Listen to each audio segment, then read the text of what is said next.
Okay, let's take a quick trip in the Wayback Machine and look at a site from the mid 1990s. I came across this 1996 gem the other day. Does anybody remember the 1996 movie Space Jam starring Bugs Bunny and Michael Jordan?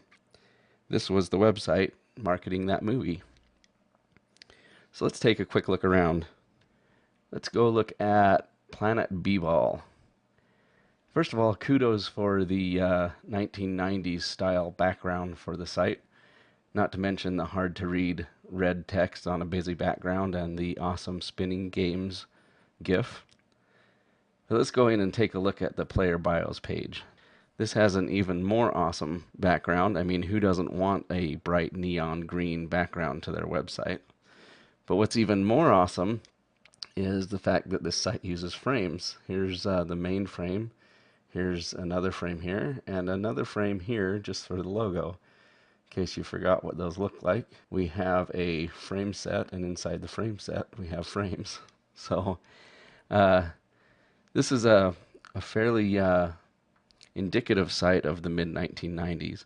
But what's really interesting is that there is little or no JavaScript on this site. Remember that JavaScript had only come out in 1995 and it wasn't very widely used by the time this site came out. And so this is the type of site that we started to become used to as we all started playing around on the internet.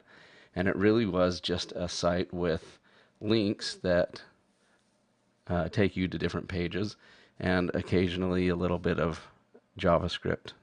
But typically that JavaScript was just little snippets, right? When I click on this, I want to open a new window. But as JavaScript became more readily used in browsers and as browser technology increased, we began to be able to do some pretty cool stuff with JavaScript, like making AJAX calls, for example. So now we could finally have a page loaded and we could go out and fetch a piece of data that we needed and then display it on the page without reloading the entire page.